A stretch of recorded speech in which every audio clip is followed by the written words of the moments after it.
자, 돌림이 34페이지부터요. 빠른 속도로 갈게요. 자, 32페이지부터군요. 돌림인과 평형. 자, 일이 직접 뭔지 봤고요. 이 일을 하는데요. 사람이 직접 일을 하는 경우도 있고요. 도구를 사용해서 일을 하는 경우도 있다 그랬는데 도구를 사용해서 일을 할 때와 사람이 직접 일을 할 때 차이점 보여드렸어. 자, 근데 나 뭐 하고 있는지 봐봐. 지금 보시면요. 선생님이 지금 눈을 뭐 하고 있니? 닫고 있다라고 표현하죠. 근데 물리적으로 보면 이건 문을 닫고 있는 게 아니고요. 제가 문을 뭐 하고 있냐면 여기를 축으로요. 문을 회전시키고 있어요. 맞아요? 네. 여기를 중심으로 문을 이렇게 회전시키고 있는 이런 일을 하고 있는데 이렇게 문을 회전시킬 수 있는 능력을 뭐라 그러냐면 돌림 힘이라고 얘기하는 거야. 그래서 어떤 물체를 돌릴 수 있는 능력을 돌림 힘이라고 한다라는 얘기예요. 그래서 여러분들이 이제 기억하셔야 되는 거 돌림 힘이라고 하는 물체를 회전시키는 능력을 우리는 돌림 힘이라고 한다. 물체를 회전시키는 뭐 능력? 이거 돌림 힘이라고 할 거야. 물체를 회전시킬 수 있는 능력을 나는 돌림 힘이라고 할 거야 라고 하는데요. 이러한 돌림 힘은 뭐냐면 아까 봤던 것처럼 저기에 어떤 물체가 회전하려면 중심, 경첩이 있는 곳이 필요합니다. 그래서 이렇게 벽면에다가 나무 토막을 나사로 조여놨다고 치자 여기를 중심으로 회전시킬 거란 말이야. 그래서 자, 우리는 중심축을 받침점이라고 표현을 합니다. 받침점. 여기를 받침점을 중심으로 회전을 시킬 건데요. 내가 받침점으로부터 정확하게 이만큼 떨어진 여기다가 힘줄 거거든요. 그래서 자, 받침점으로부터 떨어져 있는 곳을 R이라고 하는데 2m 떨어진 곳에 이렇게요. 그래서 2m 떨어진 곳에 정확하게 수직하게 눌러줄 겁니다. 수직한 방향으로 힘을 줄 건데 얼마만큼 힘을 줄 거냐면 10N의 힘을 줄 겁니다. 상상해 보세요. 이렇게 받침점에 여기에 붙어있는 아이한테 2m 떨어진 곳에 수직한 방향으로 눌렀어. 이렇게요. 얘가 받침점에 이렇게 있는데 내가 수직한 방향으로 눌렀어. 얘 어떻게 될까? 얘요. 이렇게 해서 회전합니다. 보이세요?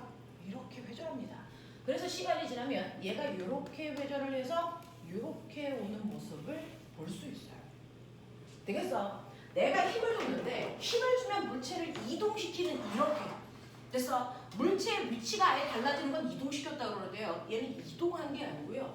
위치는 그 위치에 그대로 있는데 물체가 돌아버렸어요.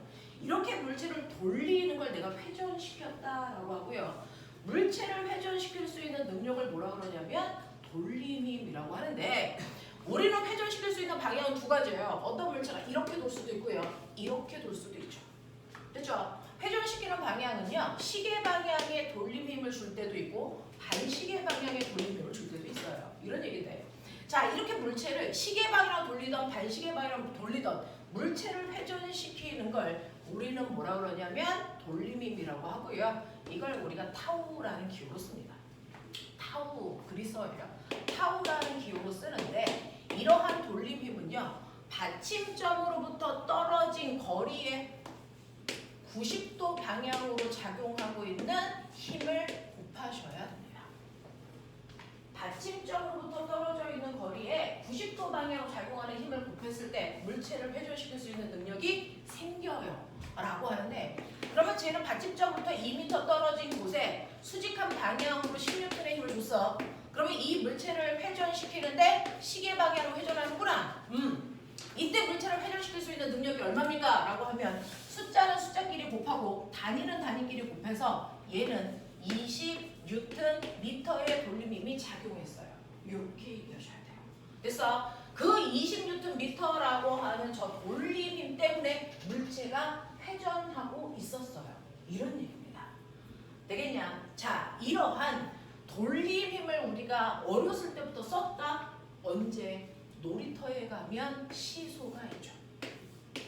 놀이터에 가면 어렸을 때 시소 타고 놀았었는데요. 자, 시소로부터 우리 아빠가 앉아 계세요.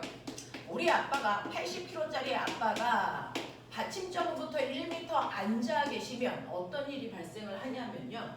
아빠는 아빠의 무게만큼으로 시소를 누르죠. 80kg니까 800N의 힘으로 누르죠. 자, 받침점부터 1m 떨어진 곳에. 그래서 아빠 혼자만 가만 놔두면 아빠가 눌러서 시소가 반시계 방향으로 회전해서 이렇게 가려고 합니다.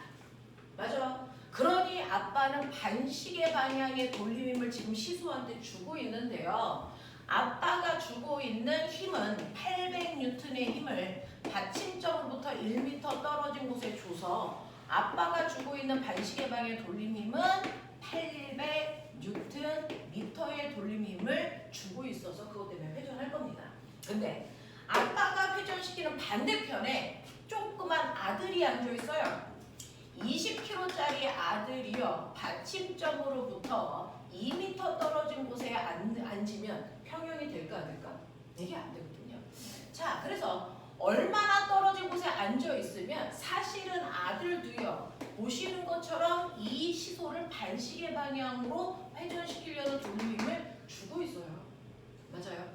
아들은 반시계 방향으로 회전시키려는 이거 시계 방향 아니야? 시계 방향으로 회전시키려는 돌림힘을 주는데 아들이 주고 있는 돌림힘이 얼마여야 시소가 어느 쪽으로도 기울어지지 않고 균형을 유지할까? 이겁니다. 그러면 아들은요 800N이 아니고 아들의 무게가 20이라서 200N이거든요.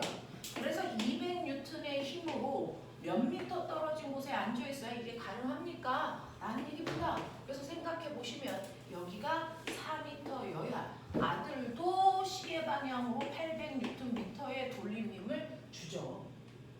그러면 양쪽에서 회전시키려는 돌림힘의 크기가 같기 때문에 얘는 어느 쪽으로도 회전하지 않습니다.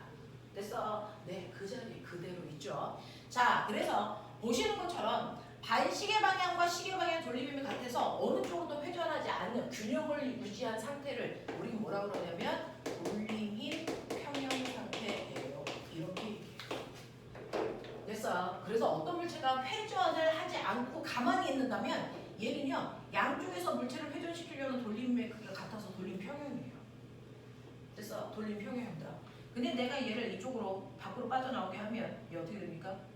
보이시죠? 회전을 해요. 돌림힘 평형이 깨져서. 알겠습니까? 이렇게 되거든요. 그래서 물체가 어느 쪽으로도 기울어지지 않는다는 건 돌림힘 평형을 유지하기 때문이다. 그 돌림힘이라는 걸 이렇게 계산하는데 느껴보시면 그래서 이렇게 되네. 근데 느껴보시면요. 얘네들의 힘의 비율이 몇 대 몇이냐면 보시는 것처럼요. 힘의 비율이 4대 1이라면 받침점으로부터 떨어져 있는 거리 비율이 1대 4여야 돌림힘 평형이 된다. 이 얘기입니다. 그래서 여기 앉아있는 아이들의 무게의 비율이 4대 1이기 때문에 받침점으로부터 떨어져 있는 거리가 1대 4여야 가능하구나. 이런 것들이 보입니다. 됐어? 이게 돌림힘 평형이야. 자, 그랬을 때 너네가 보시면요. 우리가 중학교 1학년 때 어떤 걸 봤었냐면 우리가 중학교 1학년 때 봤던 게요. 이렇게 어떤 물체 가가 있는데 오른쪽으로 10N의 힘을 줬어. 왼쪽으로 10N의 힘을 줬어. 이 물체 뭐 하고 있니?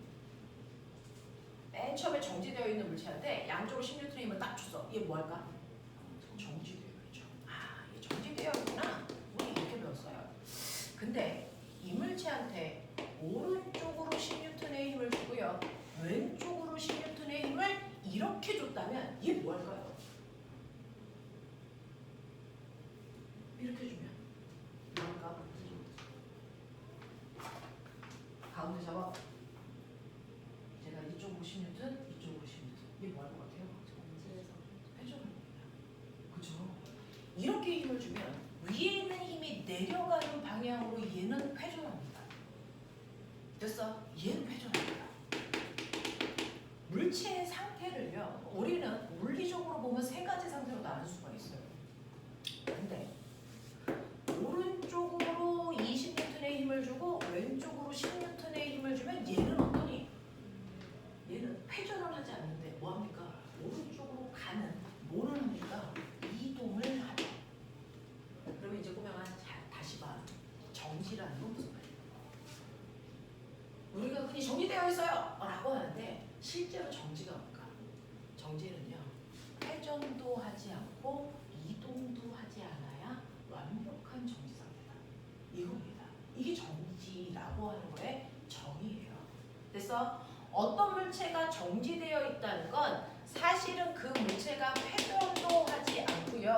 이동도 하지 않고 있어야 정지되어 있어요 라고 얘기할 수 있다고요.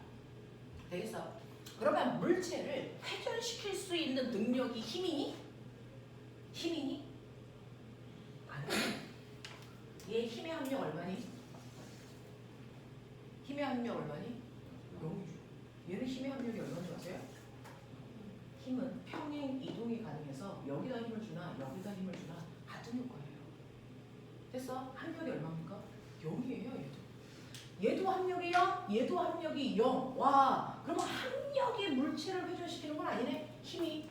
되겠어? 네. 자, 얘도 함력이 0이고 얘도 함력이 0이지만 얘는 완벽하게 정지되어 있는 상태인데 얘는 회전하잖아요. 됐죠? 그러면 꼬맹아, 함력이 0이라는 건 뭘까? 얘는 함력이 0이니? 얘는 함력 얼마니? 10이죠. 됐어? 우리 이동을 결정하는 건 힘의 함력입니다. 이동해? 안 해? 라고 하는 걸 결정하는 건 힘의 함력이거든요. 얘는 힘의 함력이 0이 아니라서 움직이는 겁니다. 얘는 힘의 함력이 0이라서 정지되어 있는 겁니다. 이동하지 않는 겁니다. 그러니까 물체를 이동시킬 수 있는 능력은 바로 힘입니다. 그러면 이동하지 않는다는 건 바로 힘의 평형 상태에 있다는 얘기죠. 물체가 움직이지 않아! 힘의 평형 상태야. 무슨 말인지 알겠어? 근데 회전하냐 안 하냐를 결정하는 건 힘이 아니고요. 받침점으로부터 떨어져 있는 거리에다가 그래서 받침점으로부터 떨어져 있는 거리에 수직한 방향으로 작용한 힘. 그래서 그게 물체를 회전시킬 수 있는 능력이거든요. 그래서 보시면요. 잠깐 보세요. 500 요소하고 올라오죠.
보시면요. 이렇게 실제로 물체를 이동시키는 건 합력에 의해 결정되는 거예요. 얘는 합력이 0이 아니라서 이동하는 거고 얘는 합력이 0이라서 이동을 안 해. 얘도 합력이 0이라서 이동을 안 해. 됐어? 근데 얘는 회전도 안 하는데 얘는 회전을 하잖아요. 됐어? 네. 그래서 물체를 회전시키는 건 물체를 회전시킬 수 있는 능력 돌림힘이고요. 됐어? 얘 같은 경우에는 돌림힘의 평형이 아니라서 회전하는 거고요. 얘는 돌림힘의 무슨 상태? 평형 상태입니다. 그래서 우리가 정지라고 얘기하는 건 사실은 힘의 평형이라 이동도 안 하고 돌림힘 평형이라 회전도 하지 않아야 물체가 완벽한 무슨 상태다? 정지 상태다. 그래서 물체가 완벽한 정지되어 있는 상태라는 이 쉬운 단어 안에는 이 두 개가 동시에 성립해야 된다.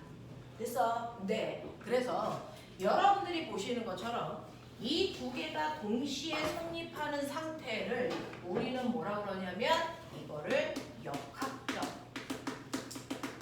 평형 상태예요. 이렇게 얘기한다. 되냐? 힘의 평형과 돌림의 평형을 동시에 만족하는 상태를 우리는 역학적 평형 상태라고 합니다. 저걸 역학적 평형 상태라고 한다고요. 알겠어? 자, 그래서 이런 식으로 우리가 얘기하는 평형이라고 하는 거 안에는 사실은 세 가지가 있었던 거죠. 힘의 평형과 돌림의 평형과 역학적 평형. 그래서 역학적 평형은 완벽하게 물체가 이동도 하지 않고 정지도 하지 않는 상태를 얘기한다. 그 중에서 우리가 오늘 배워야 되는 게 돌림인 평형이라는 거였다. 알겠어? 이런 얘기야. 자, 그러면 이런 식으로 물체가 완벽하게 정지되어 있으려면 물체는 회전도 하지 않아야 되는데 그 물체를 회전시킬 수 있는 능력을 돌림힘이라고 하고요. 돌림힘은 물체에 작용하는 힘과 받침점으로부터 떨어진 수직한 방향으로 떨어진 거리의 곱이다. 이런 얘기예요. 맞죠? 이게 돌림힘이고 이러한 돌림힘이 시계 방향으로 작용한 돌림힘과 반시계 방향으로 작용한 돌림힘의 크게 같을 때를 우리가 돌림힘 평형 상태라고 하더라. 그 돌림힘을 이용해서 만든 대표적인 도구가 우리가 알고 있는 시소라는 건데요. 자, 이러한 모든 도구의 원리가 되는 게 돌림힘인데 이 돌림힘을 이용한 도구들의 종류를 보면 우리는 도구들을 크게 세 가지로 본대요. 그 중에 하나가 시소라고 하는 아이의 원래 이름은 지뢰입니다. 지뢰. 그리고 두 번째가 조금 전에 가르쳐드린 도르래고요. 세 번째가 빗면이라는 겁니다. 이 세 가지 도구를 이용해서 우리는 일을 하게 되는데 그 중에서 여러분들이 알고 있는 시소라고 하는 아이는요. 이렇게 되어 있어서 그죠? 받침점 가운데 있고 한쪽에 아빠 한쪽에 나 이렇게 앉잖아요. 근데 지뢰는요. 한쪽의 길이는 짧게 해서요. 짧은 쪽에 물체를 이렇게 올리죠. 그래서 짧은 쪽에 100N이라고 하는 물체를 이렇게 올려놓고 반대편에 내가 힘을 줘서 얘를 들어 올리는 거죠. 맞아. 이걸 우리가 시소라고 하는데, 아니 지뢰라고 하는데 그 중에서 물체가 있는 위치를 우리가 뭐라 그러냐면 작용점 이렇게 할 거고요. 여기를 우리가 뭐라 그럴 거냐면 받침점 이렇게 얘기할 거고요. 내가 힘을 줘서 꾹 누르는 지점을 힘점이라고 얘기할 거다. 이런 거예요. 그래서 우리가 알고 있는 지뢰라는 건 사실은 이 세 가지 점들의 구조가 지뢰입니다. 이걸 우리가 지뢰의 3요소 이렇게 얘기하죠. 작용점, 받침점, 힘점. 자, 근데요. 이 아이가요. 받침점으로부터 1m 떨어진 곳에 내가 물체를 놨어. 그리고 내가 받침점으로부터 4m 떨어진 곳을 눌러줄 거야. 그러면 얼마의 힘이 필요할까? 빨리 계산. 얼마의 힘이 필요하니? 25N의 힘이 필요합니다. 맞아요. 그러니 이 물체를 사람이 만약에 직접 들었다면 100N의 힘이 필요할 건데 지뢰라고 하는 도구를 사용하니까 25N밖에 안 필요하네. 물체의 무게에 비해서 4분의 1 적은 힘으로 물체를 들었네. 그러니까 아까 배운 것처럼 힘의 이득이 있네. 그래서 얘 들 거예요. 그래서 어떻게 됐냐면 시간이 지나면 시소가 이렇게 됐다고 치자. 그래서 여기 있던 물체가 이만큼 올라갔어요. 내가 힘을 줘서 얘를 이만큼 내렸어요. 근데 내가 내린 거리가 얼마냐고 4m라고 치자. 쟤 얼마 올라갔을까? 어떻게 올랐을까? 여기 보여요? 이거 닮음입니다. 보이냐? 그래서 길이 비가 1대 4기 때문에 요 길이 비율도 1대 4여야 되거든요. 그러니까 내가 이 물체에 힘을 줘서 4m를 이동시켰다는 건 사실은 저 물체가 실제로 올라간 거리는 1m고요. 실제로 올라간 거리에 비해서 와 4배 더 많이 이동시켰네. 이거예요. 그래서 도구를 사용하니까 거리에 뭘 받다고요? 손해를 받다고요. 됐어? 근데 어떻게 해요? 정확하게 힘의 이득을 본 만큼 손해봤다고요. 무슨 말인지? 그러면 제가 한 일은 얼마입니까? 이 얘기예요. 한 일은요. 물체에다가 준 힘에다가 그 물체가 움직인 거리를 곱하는 거니까 이게 한 일을 구하는 거니까 구해보시면 100줄, 구해보시면 100줄 이겁니다. 그래서 도구를 사용해도요. 일의 양에는 변화가 없어요. 일에는 이득이 없다라는 겁니다. 그래서 우리는 이걸 싸잡아 뭐라고 합니까? 일의 원리가 성립된다 이렇게 표현합니다. 되겠습니까? 네. 그래서 이러한 도구가 우리가 알고 있는 지뢰라는 도구가 사실은 돌림임 사용한 거구나. 되겠습니까? 이런 얘기입니다. 그러면서 그 안에 일의 원리라는 게 성립하네 라고 하는 거죠. 자, 그러면 이러한 지뢰가 있는데 사실은 여러분들 알고 계셔야 되는 게 지뢰에도 종류가 있어요. 지뢰의 종류가 있는데 그 중에서 첫 번째 1종 지뢰라는 게 있고요. 두 번째 2종 지뢰라는 게 있고요. 세 번째 3종 지뢰라는 것까지 있는데요.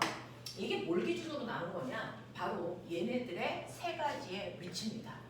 여러분들이 보시는 것처럼 작용점 다음에 받침점 있고 받침점 다음에 힘점이 있는 이 구조로 되어 있다. 이거를 우리는 1종 지뢰라고 하는데요. 1종 지뢰를 사용한 대표적인 게 얘가 지뢰인 거 아세요? 네, 얘가 지뢰예요. 지뢰처럼 생기지 않았는데 여기가 뭔지 아세요? 내가 물건을 자를 때 힘을 주는 여기가 바로 힘점입니다. 그래서 여기가 무슨 점인 줄 아세요? 이게 바로 받침점입니다. 여기가 어딘 줄 아세요? 이게 바로 물건을 자르고 있는 여기가 뭐니? 작용점입니다. 그래서 이런 식으로요. 전혀 지뢰처럼 생기지 않았지만 힘점, 작용점, 받침점의 구조로 되어 있으면 지뢰고 그 순서가 작용점, 받침점, 힘점 이 순서라면 이거 1종 지뢰라고 하겠다. 이런 얘기입니다. 되겠어? 그래서 지뢰는 굳이 이렇게 안 생겨요. 너무 다양하게 생겼어요. 근데 걔네들의 위치에 따라 1종 지뢰, 2종 지뢰, 3종 지뢰 이렇게 나눌 수 있어요. 그러면 2종 지뢰는 뭔데요? 2종 지뢰는 요거 두 개 앞뒤를 바꾸시는 겁니다. 이거 앞뒤를 바꾸시는 거라서 얘는 받침점 다음에 작용점 있고 작용점 다음에 힘점 있는 이 구조예요. 그래서 이 구조로 되어 있는 아이들을 우리는 이종지뢰라고 하는데요. 이 이종지뢰를 이용한 대표적인 게 뭐냐면 여러분들이 알고 있나요? 요즘에 잘 안 쓰던데.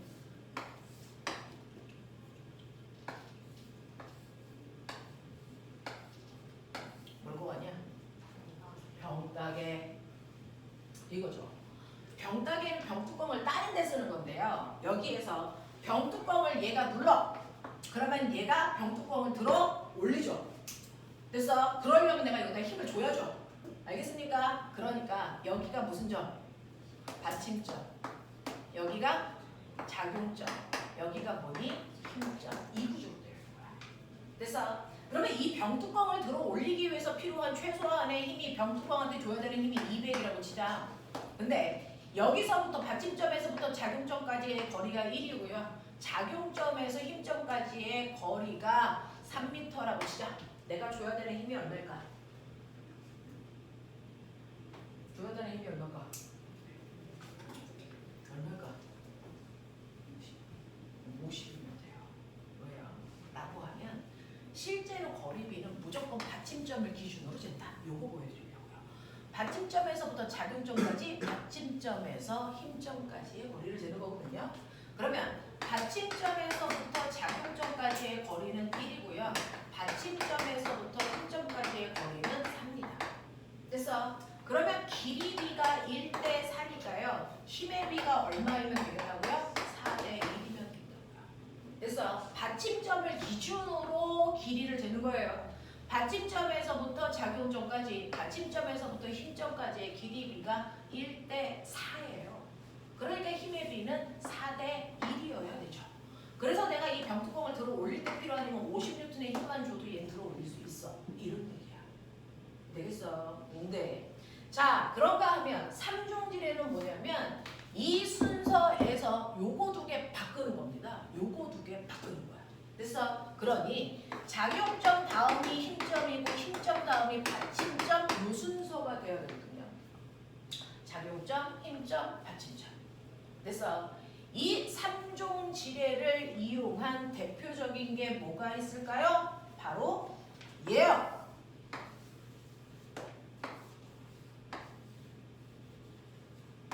뭐야? 낚싯대야. 됐어? 낚싯대는요. 여기가 물고기를 끌어올리고 있죠? 여기가 작용점이죠? 손으로 내가 어디를 받치고 있습니까? 여기를 손으로 잡고 있죠? 그리고 여기 리를 돌리고 있죠? 그러니 여기가 바로 무슨 점? 받침점. 여기가 무슨 점? 힘점. 여기가 작용점. 이 순서거든요. 되겠어? 네. 작용점, 힘점, 받침점 이 순서예요. 자, 그랬을 때요. 이 물고기가 200N이라서 얘를 들어올리려면 200N의 힘을 줘야 돼. 자, 근데 여기서 여기까지의 거리가 1, 여기서 여기까지의 거리가 1이라고 치자. 그럼 내가 리를 돌릴 때 힘 얼마 주면 저거 올라와? 네, 400N 줘야 돼요. 왜? 받침점으로부터 작용점까지의 거리는 2고요. 받침점으로부터 힘점까지의 거리는 1입니다. 그래서 길이 B가 1대 2니까 힘의 B는 어떻게 되니? 2대 1이 됩니다. 그래서 힘의 B는 2대 1이 돼서 실제로 물체에 작용한 힘에 비해서 2배 큰 400N의 힘으로 물체를 들어 올려야 겨우 올라와. 이거 왜 써? 이거죠. 다른 도구들은 힘의 크기를 줄이는 거이기 때문에 그 도구를 쓰는 이유가 납득이 된단 말이야. 근데 얘는요. 물고기를 그냥 잡는 것보다 힘이 2배 많이 들어요. 이거 왜 쓰냐고요. 이거 쓰는 이유가요. 그거나 보세요. 물체의 무게가 200인데 나 400으로 더 올려. 됐어? 그러면 힘에 손해를 받죠. 거꾸로. 근데 이렇게 힘에 손해를 봐도 한일의 양의 변화가 있겠니 없겠니? 이거 없어야 되거든요. 자, 근데 이걸 쓰는 이유가 뭐냐면 거리에 이득을. 내가 이 리를 1m 돌렸다고 치자. 물고기 얼마 올라갈까? 2m 올라가. 됐어? 그래서 실제로 물고기는요. 물속에 있을 때가 힘이 제일 세서 거기서 놓치는 거고요. 물 밖으로만 끄집어내면 물고기가 힘을 못 써요. 그때부터 잡을 수 있는 거거든요. 그래서 빠른 속도로 물 위로 올리려고 이동 거리의 이득을 보기 위해서 힘의 손해를 보는 겁니다. 되겠어? 그래서 얘는 힘의 손해를 본 만큼 거리의 이득을 보기 때문에 빨리 물고기를 물 밖으로 끄집어낼 수 있어요. 그럼에도 불구하고 한일의 양에는 변화가 없죠. 그래서 네, 자, 일의 원리가 성립됩니다. 그래서 도구는 무조건 다 힘의 이득을 보려고 쓰는 게 아니다. 어떨 때는 힘의 이득을, 어떨 때는 거리의 이득을 보려고 쓰기도 하고요. 그럼 꼬맹아 생각해봐. 얘요. 아까 뭐라 그랬죠? 얘 이름이 고정도로예요. 고정도로에는 더 이상해요. 100N의 물체를 1m 들어 올릴 거다? 몇 N의 힘 줘야 되지? 얘 몇 N의 힘 줘야지 이거 닦을 수 있냐? 100N의 힘 줘야지. 그럼 얘 1m 올리려면 몇 m 내려야 되냐? 1m 내려야지. 맞아요? 그러면 물체가 올라가면서 한 일이 얼마게? 물체가 올라가면서 한 일이 얼마게? 100줄. 힘이 한 일이 얼마게? 100줄이라고. 그럼 얘는 더 이상하죠. 힘의 이득을 본 것도 없고요. 거리의 이득을 본 것조차도 없습니다. 그럼 왜 써요? 이겁니다. 모든 도구가 다 힘의 이득을 보려고 쓰는 게 아니었어요. 어떤 도구는 힘의 이득을 보려고 쓰는 거고 어떤 도구는 거리의 이득을 보려고 쓰는데 그럼 얘는 힘의 방향을 바꾸려고 쓰는 겁니다. 그래서 만약에 도구를 사용하지 않았으면 물체를 위쪽 방향으로 힘을 줘서 이동시켜야 되는데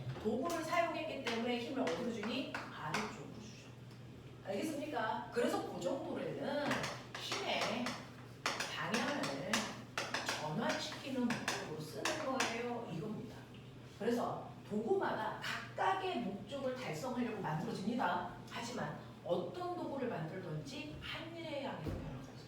일의 원리는 반드시 성립합니다. 라는 얘기를 하고 있어. 되겠죠? 자, 그러면 선생님 이 고정도를 해요. 이거 고정도를 해. 얘도요 질에다. 얘 몇 종질일까요? 얘 몇 종질일까요? 그리고 고정도르래랑 비슷하게 생긴 이 움직도르래는 히메이드를 받잖아요. 근데 얘도 질에다. 얘는 몇 종질일까요? 그러면 얘가 왜 히메이드를 못 받는지, 얘는 왜 히메이드를 받는지가 이해가 됩니다. 이거 설명하려고 여기까지 끌고 온 거야. 그러면 얘는요, 보시면 이렇게 되어 있는 요게 질이에요. 여기가 무슨 점이죠? 여기를 기준으로 돌고 있잖아요. 됐어? 그러니까 여기가 무슨 점? 이게 이제 작용점. 여기 무슨 점? 받침점. 여기 무슨 점? 힘점인데 길이비가 몇 대 몇 대면? 1대 1이야. 길이비가 1대 1인 일종질이니까 힘의 비율도 몇 대 몇이니? 1대 1이어야죠. 그래서 힘의 이도 거리의 이도 볼 수 없는 거죠. 단지 힘의 방향만 전환시켜주는 일종지뢰를 이용한 대표적인 게 고정 도르래의 원리예요. 그래서 얘는 힘의 이득도 거리의 이득도 보증했던 거다. 그럼 움직도르래는 몇 종지래일까? 도대체 받침점 어디 있을까? 이 새끼 이거 잡아당기면 이 새끼가 뱅글뱅글 돌면서 올라오잖아요. 근데 얘가 돌 때요. 됐어? 회전의 중심축이 있죠. 얘는 회전의 중심축이 여기예요. 그래서 여기가 받침점이죠. 얘는 회전의 중심축이 어딜까요? 회전의 중심축이 여기입니다. 이걸 이렇게 잡아당겨 보면 얘가 이렇게 회전해서 올라가면서 이 실에 항상 기대서 돌아요. 그래서 이 실에 항상 기대서 돌면서 올라갑니다. 그래서 이 실의 라인이 받침점이 돼요. 그래서 그러면 이 실의 라인이 받침점이면 물체가 잡아당기는 여기가 어디야? 이게 작용점이고 내가 실을 들어 올리는 여기가 어디야? 이게 바로 힘점이야. 그래서 얘는요 받침점 다음이 작용점, 작용점 다음이 힘점인 몇 종질입니까? 이종질의 전형적 모습이에요. 이종질의 모습이야. 받침점, 작용점, 힘점. 됐어? 그래서 이 움직도르래는 이종도르래의 원리를 이용해요. 이종질의 원리를 이용해요. 그랬을 때 볼래요? 얘 길이비 몇 대면? 1대 2입니다. 보여요? 1대 2입니다. 그쵸? 네. 그래서 얘네들의 길이비가 1대 2이기 때문에 힘의 비는 거꾸로 얼마입니까? 2대 1이죠. 그러니까 물체의 무게에 비해 절반밖에 안 되는 힘으로도 들 수 있어. 그 모든 게 다 원리가 있어요. 처음에 딱 봤을 때 고정도르래, 움직도르래, 실의 위치만 다르지 똑같은 원리일 것 같아요. 근데 전혀 다른 구조였던 얘기죠. 그래서 얘는 1종질의 원리를 이용했고요. 얘는 2종질의 원리를 이용했고요. 그리고 얘는 길이 비율과 그래서 길이 비율에 따라서 힘의 크기가 바로 줄어드는 겁니다. 됐죠? 얘는 길이비가 1대 1이기 때문에 힘의 크기도 줄지 않습니다. 이거예요. 그래서 똑같이 생긴 것처럼 보이지만 사실은 그 안에서 힘의 크기의 변화가 나타나는 거 바로 질의 구조가 달랐기 때문이다 이 얘기입니다. 이해되겠어? 네. 그 다음에 여러분들이 알고 있어야 되는 마지막 도구가 빗면이라는 겁니다. 빗면이 유일하게 이제 질의랑은 구조가 다른데 빗면이라고 하는 건요. 여러분들이 보시는 것처럼 이렇게 물체가 그죠? 바닥에 있는 물체를 우리가 이사 갈 때는요. 이렇게 트럭에 자 2000N의 아주 무거운 우리 집에 있는 지펠레창 냉장고를 들어 올려야 돼. 얘 1m 높이에 저 트럭에 실어야 돼. 그래야 이사 갈 수 있어. 이거예요. 그럼 이거를 직접 들려면 당연히 2000N의 힘을 줘서 1m 이동시켜서 200줄, 2000줄의 일을 해줘야 된단 말이야. 근데 강호동 아저씨 아니고는 이걸 직접 들 수가 없어. 그래서 어떡합니까? 아주 긴 널판지를 이렇게 늘어놓죠. 됐죠? 이 널판지의 길이가 얼마냐면 4m예요. 이 널판지에 대고 밀고 갈 겁니다. 그러면 실제로 들어 올릴 때보다 이동거리가 몇 배 길어진 거니? 4배 길어진 거예요. 이동거리를 4배 길게 했다는 얘기는요. 힘을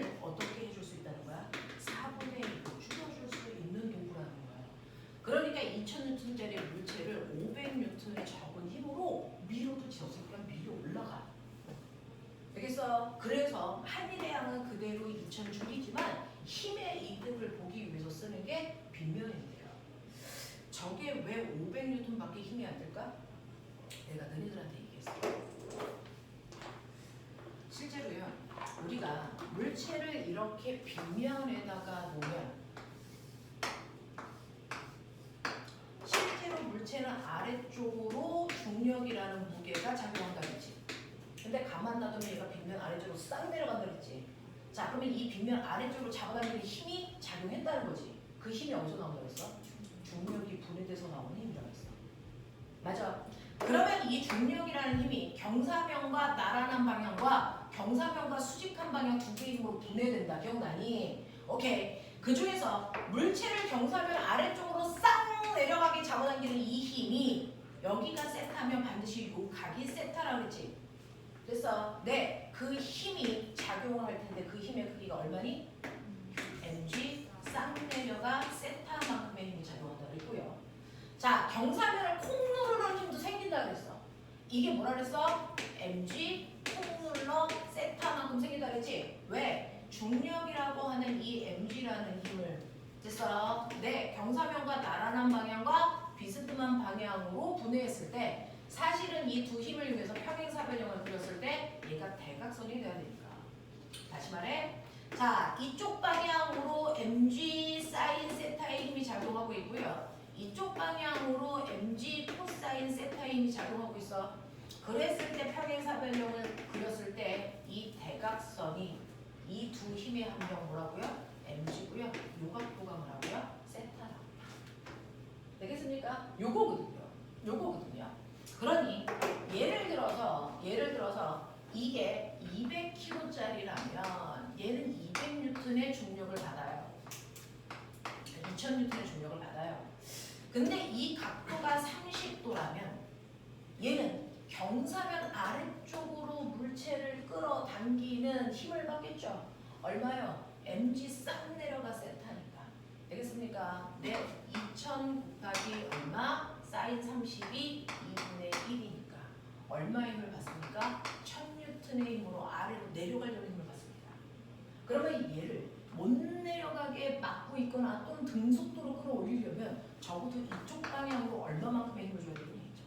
1000N만큼의 힘을 줘야 되겠습니까? 얘가 올라갈 수 있습니다. 맞습니까? 네, 그럼 볼래요? 여기에서요.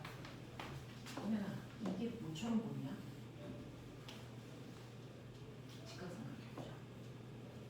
그래서 네, 여기에다가 물체를 놓고요.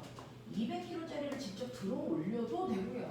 200kg짜리를 빗면에 놓고 밀고 올라가도 결국 같은 높이에서 한일은 똑같아요. 맞죠? 근데 그 중에서요. 얘를 직접 들어 올릴 거면 2000N의 힘을 1m만큼 줘야 되고요. 그렇지 않고 빗면에서 밀어 올릴 때는 F라는 힘을 줘서 3m 이동해야 됩니다. 이거를 여러분들 일반화시키기 위해서 문자로 보여드리면 물체의 무게에다가 이거 높이 h, 빗면의 경사면의 길이 s 요 얘기예요. 맞죠? 네. 그랬을 때 내가 빗면에서 밀 때 힘이 얼마가 필요하냐? F는요 물체의 무게에다가 S분의 H만큼 힘주는 거 얘기거든요. 맞아? 여기까지 이해돼? 근데 꼬맹아 머리 있는 척 해. 요거의 정체가 뭐냐? S분의 H S분의 H 이거의 정체가 뭐니? 사인 세타죠. 됐어? 요 각도로 세타. 됐죠? 사인 세타입니다. 빗변분의 높이. 됐어? 그래서 물체를 밀어 올릴 때 필요한 힘은 사실은 물체가 아래로 내려가려는 mg 싹 내려가 세타만큼의 힘과 같은 크기의 힘을 줘야 물체를 밀어 올릴 수 있어요. 이 기준. 되겠습니까? 네. 그래서 물체를 밀어 올릴 때 힘이 드는 이유는 물체가 아래로 내려가려는 경사력이 작용하니까 그것만큼 힘줘야 물체로 올라갈 수 있다. 근데 중학교 때는 사인 세타를 모르니까 사인 세타 대신에 빗변분의 높이 집어넣어서 계산해 준 거야. 알겠어요? 네. 그래서 언제나 빗면에서 물체를 밀어 올 때는요. mg 쌍내려가 세타만큼의 힘이 반드시 필요하다. 알겠어? 이런 얘기입니다. 어떡합니까? 네, 이런 거죠. 자, 그렇다면 꼬매나 생각해봐.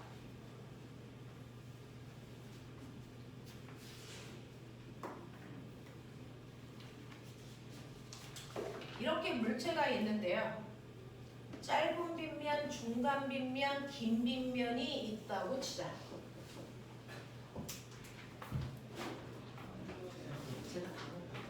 네, 감사합니다.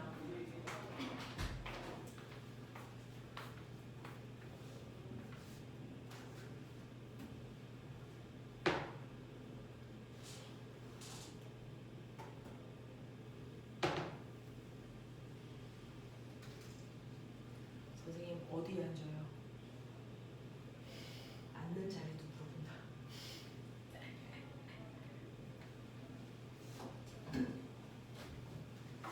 자, 그래서 이렇게 되어 있으면 여기에 물체가 이렇게 있어. 각각의 빗면을 이용해서 얘는 들어 올릴 거고요. 얘는 짧은 빗면, 중간 빗면, 긴 빗면을 이용해서 여기에 들어 올릴 거야.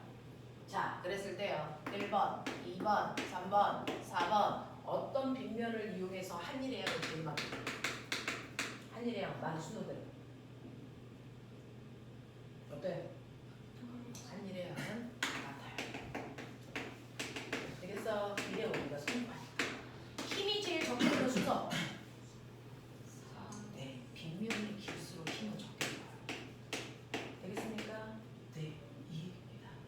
되겠어? 기억해 두시면 되고요. 자, 근데 빗면을 꼬맹아 경사가 다른 빗면을 두 개를 이렇게 등지고 있게끔 할 거야. 이 높이를 1이라고 하고요. 이 높이를 이 길이를 2라고 하고 이 길이를 4라고 쳐볼게요. 됐어? 네, 마찰이 없는 빗면에다가 여기에 너네가 보는 것처럼 고정도래를 이용해서요. 양쪽으로 실이 이렇게 늘어져서 서로 다른 두 개의 물체를 갖다 M, B 그래놓고요. 내가 도물체를 손을 이렇게 받치고 있다가 손을 서서히 치우게요. 이해됐어? 납득했어? 오케이. 손을 서서히 치우면 어떤 일이 발생할까요? 한 놈이 한쪽으로 내려가고 올라가고 이거 하겠죠? 근데 손을 서서히 쳤는데 얘가 안 움직이고 그 위치에 정지되어 있대. 됐어? 그 위치에 정지되어 있으려면 얘네들의 질량 비율이 몇 대 몇이면 가능할까? 얘네들의 질량 비율이 몇 대 몇이면 손을 치워도 경사면이 다른데 그대로 정지되어 있을까? 얼마? 1대2, 2대1 아니면 뭐? 얘네들의 질량 비율이 몇 대 몇이면 이대로 정지되어 있을까요? 정지되어 있는 이유가 뭐지? 정지되어 있는 이유가 뭔지를 생각해봐. 얘가 왜 일로 안 내려가? 얘가 왜 일로 안 내려가? 양쪽에서 물체가 실을 당기는 힘의 크기가 뭐하니까? 같으니까. 양쪽에서 돼서 내 물체를 당기는 힘의 크기가 같기 때문에 내려가지 않아요. 그러면 이 물체가 이 실을 잡아당기는 힘이나 이 물체가 이 실을 잡아당기는 힘의 크기가 같다는 얘기야. 됐어? 네. 그러면 물체 A는요. 물체 A에다가는요. 힘은 빗변분의 높이잖아. 싹 내려가 세타니까. 그러니까 2분의 1이고요. B 같은 경우에는요. MD에 얼마입니까? 4분의 1이면 되잖아. 이래? 네. 이게 같은 거잖아. 이게 힘 구하는 거잖아. MG 싹 내려가 세타. 됐어? A 쪽에서 이 실을 잡아당기는 힘이나 B 쪽에서 이 실을 잡아당기는 힘의 크기가 어떻게 된다고? 같아야 돼. 되겠죠? 자, 그렇다면은 여러분들이 보시는 여기 있는 이 물체의 질량 비율이 몇 대 몇이면 되겠습니까? 2대 1이면 되죠. 얘가 2kg, 얘가 질량 비율이 몇 대 몇이면 되니? 1대 2면 되죠. 얘가 2kg, 얘가 몇 kg? 4kg. 됐어? 그러면 계산하시면 1, 계산하시면 1. 힘의 크기가 같아서 어느 쪽으로도 안 밀려요. 그래서 이때 얘네들의 질량 비율은 경사면의 길이 비율과 같다. 알겠습니까? 그렇게 보시면 됩니다. 이해해? 납득하겠어? 네, 지서봐. 그거 에어컨 좀 꺼줘. 언니 죽는다. 되겠죠? 이렇게 된다. 이게 돌림입니다. 자, 그러면 여러분들이 가지고 있는 35페이지요. 문제 잠깐만 풀고 우리 뒤에 있는 1과 에너지까지 쭉쭉 넘어가도 되죠? 됐죠? 그 정도 이해할 수 있는 능력이라서 오늘은 좀 갑니다. 자, 일단은 문제 조금만 풀어보죠. 35페이지요. 74번부터 82번까지요. 자, 그럼 10분 안에 보세요. 그리고 나서 1과 에너지 들어갈게요.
여기서 채점해봐.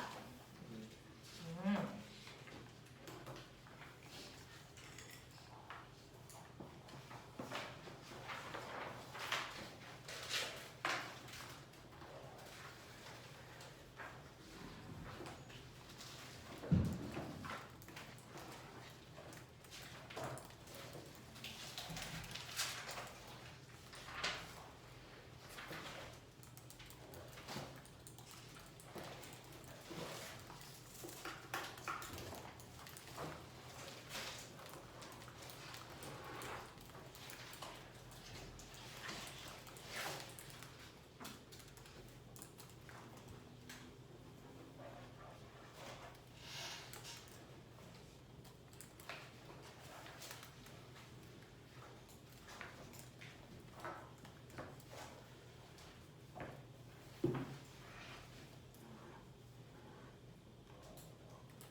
자, 보자.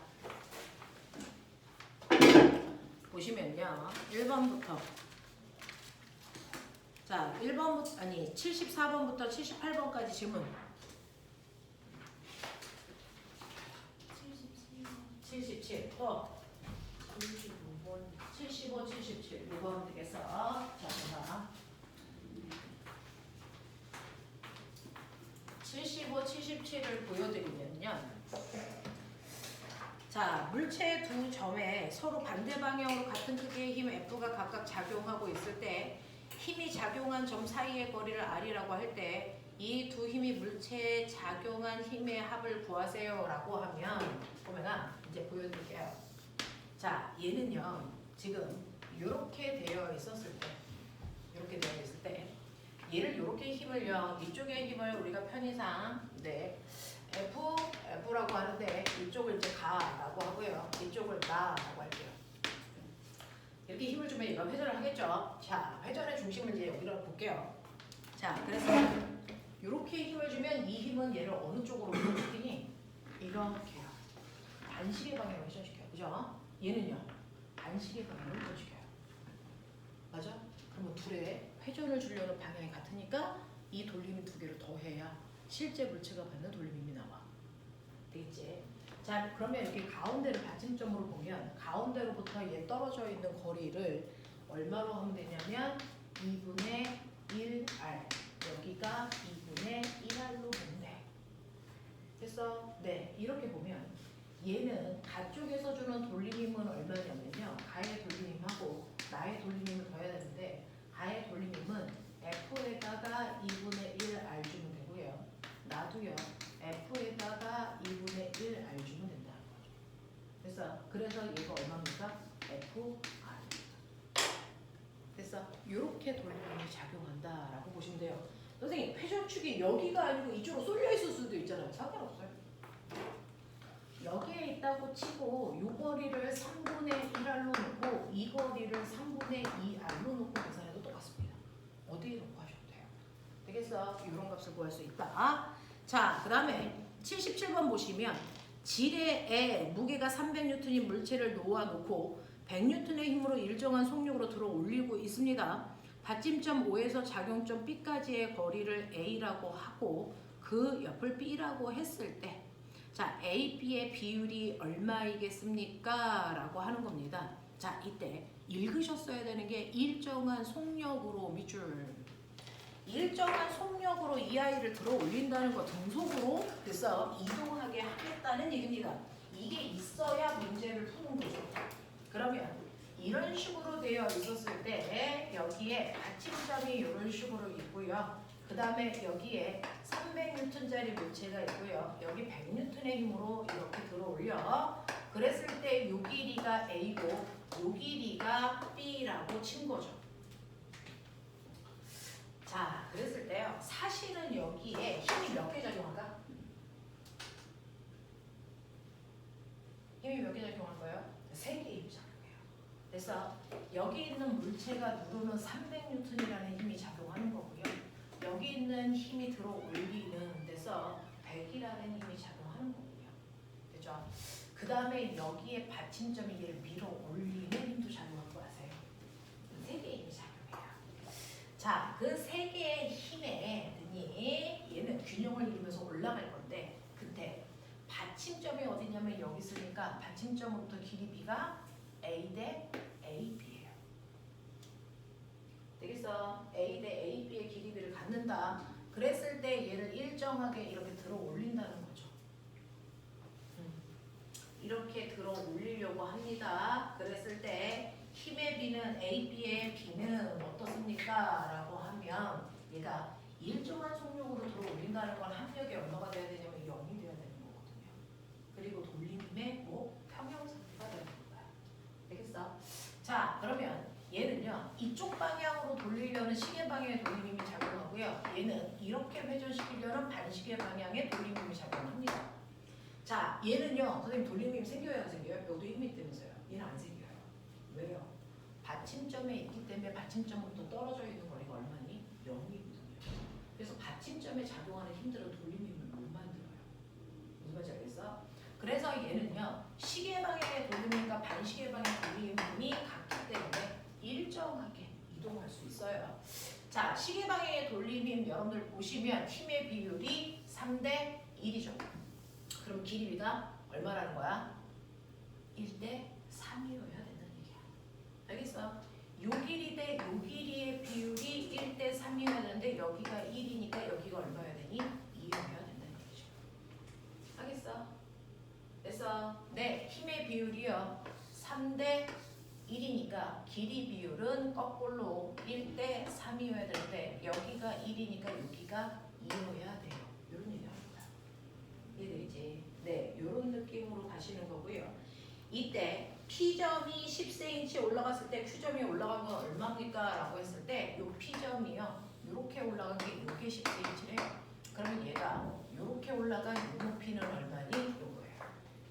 되죠? 이 또한 닮음으로 푸는 거죠. 요거와 이게 닮았어요. 이런 얘기입니다. 그래서 길이 B가 1대 3이니까 요 길이 B도 1대 3이어야 돼요. 그래서 얘는 30cm 올라갔어요. 이렇게 푸는 문제예요. 이제 자 이런 식으로 해주시면 될 것 같습니다. 네. 그리고 뒤에 있는 문제는 다음 주에 같이 질문 받도록 할게요. 넘어가시면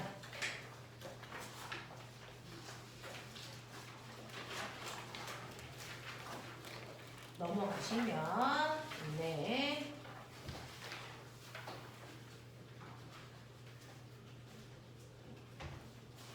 자, 그 넘어가기 전에 36페이지에 29번, 79번 문제 하나만 볼 것 같아요. 자, 79번 문제 하나 보시면요. 막대의 무게가 100N이 있어요. 그동안 우리가 막대의 무게는 무시해라고 했었는데 얘는 막대의 무게가 있답니다. 그래놓고 막대 전체 길이가 L이고요. 균일한 막대의 한 점에 200, 반대쪽에 500이라는 물체를 매달았더니 밑줄쳐 힘의 평형, 합력이 0이라는 겁니다. 자, 그러면서 또 밑줄쳐 정지, 돌림힘도 평형이라는 얘기죠. 역학적 평형이라는 뜻입니다. 자, 그랬을 때 이제 이게 수능에서 보는 최종 스타일입니다. 이렇게 막대가 있는데요. 막대에 무게가 있대요. 그 무게 어떻게 해결해요? 자, 균일하기 때문에 모든 물체의 무게는 정확하게 가운데 무게중심을 갖는다. 거기서 지구 중심 방향으로 무게가 작용하니까 얘는 여기에 100N의 힘이 작용하는데 이렇게 보셔야 되고요. 그 다음에 여기에 이렇게 500N짜리 200N짜리 물체가 매달려 있으니까 200에 누르는 힘을 받고요.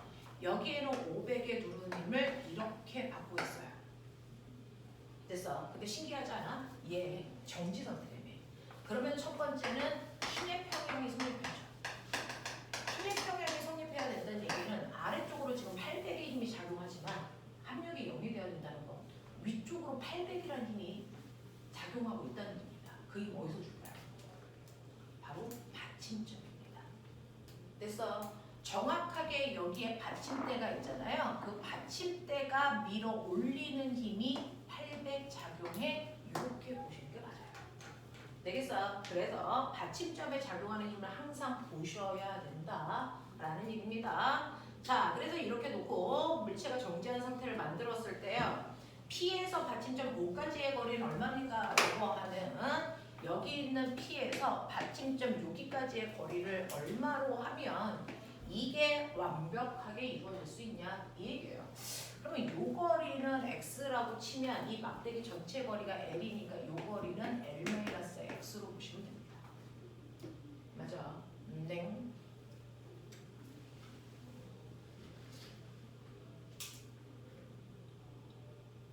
그러면 보면은 여기 무게중심 이 거리가 l이죠. 2분의 l이죠. 그죠? 네. 그러면 우리 이렇게 보자. 이렇게 보고 복잡하니까 요거 무게중심까지의 거리가 2분의 1에 자, 요 거리를 x로 놓자. 그러면 요 거리는 2분의 1의 마이너스 x. 요만큼이 2분의 1일 겁니다. 맞아? 요렇게 놓고 가는 게 편해. 자, 그러면 이때요. 힘이 4개가 작용하는데요. 되죠? 힘 하나, 둘, 셋, 넷. 얘는 정지 상태라고 하는 돌림이 평형이거든요.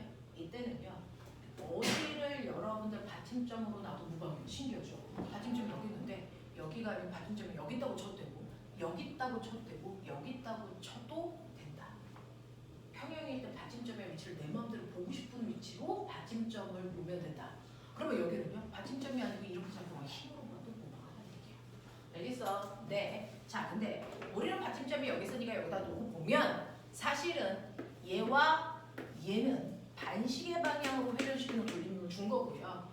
얘는요, 이 받침대를 시계 방향 돌리면은 돌리는 힘을 받은 겁니다. 그러니까 반시계 방향의 돌림이면 1번과 2번을 더한 것이고요. 시계 방향의 돌림이면 3번이에요. 이게 같다라는 겁니다. 그죠? 자, 그 중에서요, 반시계 방향의 돌림이면 1번은요. 받침점으로부터 200N의 힘을 받침점으로부터 2분의 1L 더하기 X만큼 떨어진 곳에 주고 있어요. 이런 얘기야. 됐어? 네. 두 번째 2번은요. 100N의 힘을 받침점부터 X만큼 떨어진 곳에 주고 있어요. 자, 그런가 하면 시계방향의 돌림 힘은요. 500N이라는 힘을요. 2분의 1L-X 떨어진 곳에 주고 있죠. 그래서 돌림 평형이고요. 자, 쓸데없는 얘네들은 다 날리도록 할게요. 그래놓고 분배하시면 얘는 L 더하기 2X 더하기 X가 2분의 5L 마이너스 5X가 된다. 이렇게 표현할 수 있어요. 그래서 자, 그래서 넘기시면 8X는 얼마가 되냐? 2분의 3L이 돼요. 그러면 x는 얼마니? 16분의 3l의 크기야.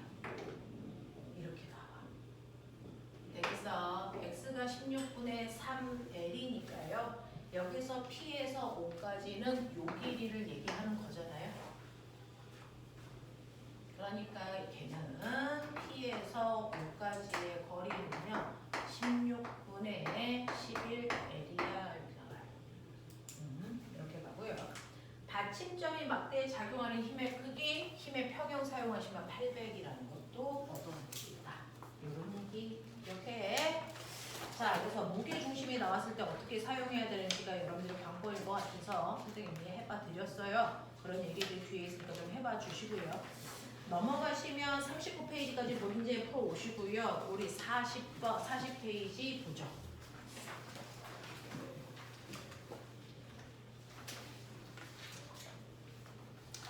40페이지 보시면 40페이지에 일과 에너지라고 해서요. 우리가 일에 해당되는 내용은 앞에서 보여드려서 네, 그것과 연결된 부분이라서 끊을 필요 없을 것 같아서 쭉 가죠. 여러분들이 보시면요. 우리가 해야 되는 거 이제 첫 번째 일과 에너지에서 일이었어요. 일은 물체에 힘을 줘서 힘을 준 방향으로 물체를 이동시키는 걸 우리는 일했다라고 한다. 그러니 2kg짜리 A의 물체가 있어요. 2kg짜리 A라는 물체가 있는데 오른쪽으로 10N의 힘을 줘서 물체를 힘을 준 방향으로 이동시켰습니다. 왜? 과학에서 얘기하는 일은 물체에 힘을 주어 힘줄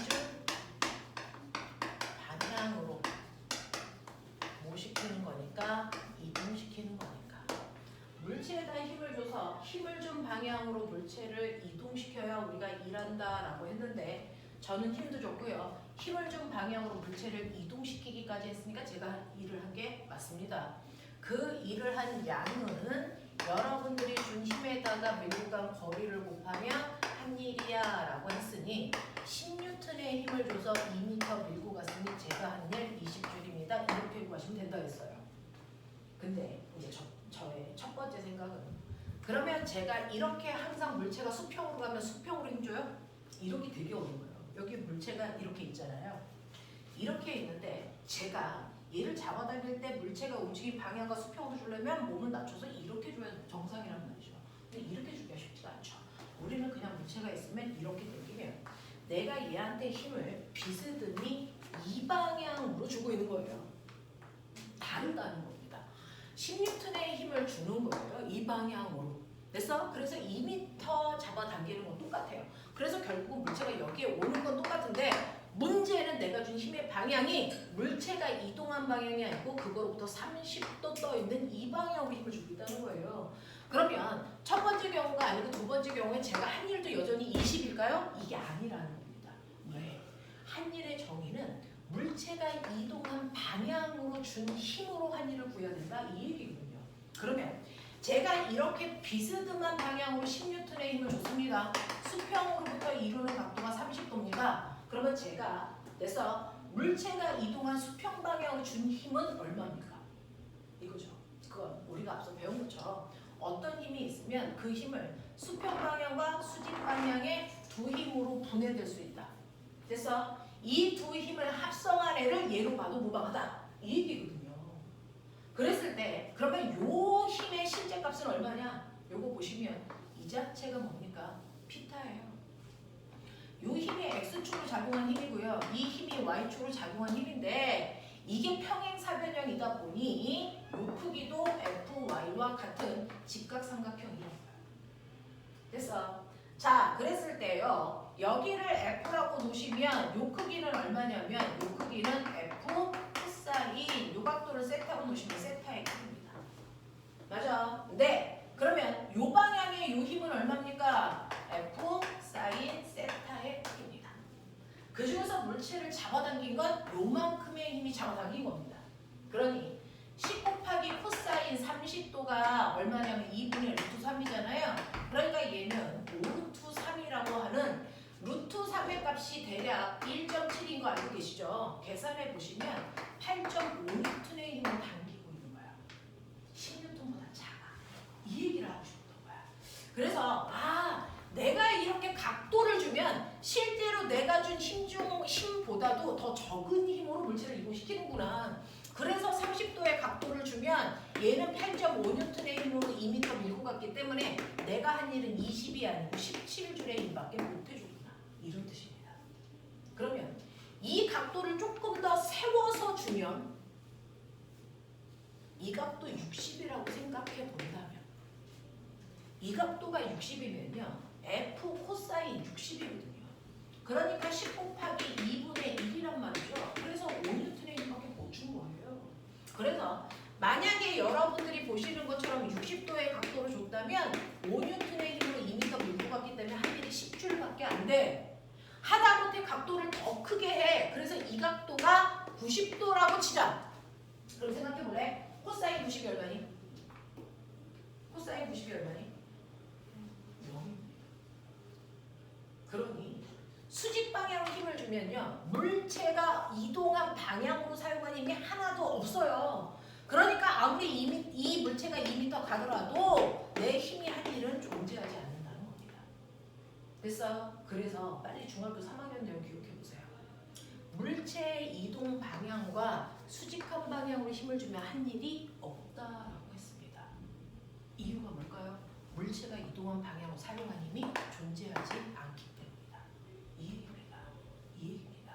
그러면서 실제로 중학교 3학년 때는요. 이 경우 두 개만 배웠어요. 각도가 0도로요. 물체가 움직인 방향으로 힘을 준 경우와 각도가 90도로 물체가 움직인 방향과 수직한 방향으로 힘을 준 두 겹으로 본 거야. 이 중간에 사이각인 30도, 45도, 60도 이런 거 안 봤단 말이야. 하지만 너는 생각해 봤어야죠. 자, 물체가 움직인 방향과 날아가는 방향으로 힘을 줬을 때 한 일이 이만큼인데 각도가 커질 때 한 일이 이거네? 아, 각도의 변화에 따라 한 일의 양이 달라지나 보다. 됐어? 이동한 방향과 힘의 방향이 점점 각도가 벌어지면 벌어질수록 한 일의 양이 줄어드는 경향이 있나 보다 라는 생각을 하셨어야 되고요. 이걸 배우는 게 고3 내용이었어요. 이걸 고3 내에서 배웁니다. 실제로. 왜? 힘을 분해할 수 있는 능력이 고등학교에 올라가야 배우니까. 이런 얘기거든요. 그래서 실제로 물체의 최대 일을 해주고 싶으면 물체가 이동하는 방향과 정확하게 같은 방향으로 힘을 줄 때 최대 일을 할 수 있다는 거고요. 각도가 벌어지면 벌어질수록 한일의 양을 주다가 90도가 되면 한일의 양이 0이 된다. 그래서 이 얘기를 중학교 때 한 겁니다. 그렇다면 이렇게 물체가 이동한 방향에 수직한 방향으로 힘을 줘서 한 일이 없는 경우가 존재합니까? 존재하니까 배우겠죠. 뭐 있습니까? 수평면에서요. 어떤 사람이 물체를 들어요. 그러면 들었을 때 떨어지지 않게 하려면 어떻게 됩니까? 받치고 있어야죠. 그러니까 얘가 100N짜리 물체면 100N이라는 힘을 위쪽으로 주고 있어요. 그 위쪽으로 준 상태로 뭐합니까? 나 걸어갑니다. 2m. 내가 한 일 있을까 없을까? 없습니다. 왜? 이동 방향과 힘의 방향이 몰아서 90도라서 이동한 방향으로 사용한 힘이 존재하지 않습니다. 그래서 한 일이 없는 거야. 알겠어?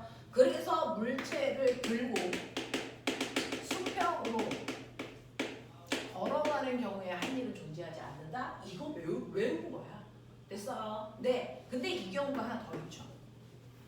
물체에 힘을 줬을 때 힘을 준 방향과 이동 방향이 90도라서 한 일이 존재하지 않는 또 다른 경우가 있어요. 뭡니까? 물체에다 실을 매달고 뺑글뺑글 돌리는 등속 원운동이요. 얘는 어느 지점에 있던 그 지점에서 물체가 가려는 운동 방향은 이 방향인데 힘의 방향은 항상 원의 중심 방향이고요. 이 둘이 이루는 각도가 90도입니다. 그래서 이렇게 뺑글뺑글 돌려서 얘가 여기에 와도 그 순간 물체가 가려는 운동 방향과 힘의 방향이 90도를 이루죠. 한 일이 존재할 수 없다는 거죠. 그래서 뺑글뺑글 돌고 있는 등속 원운동도요. 같은 이유에서 한 일이 존재하지 않습니다. 알겠어? 이 얘기입니다. 기억하셔야 되죠. 됐죠?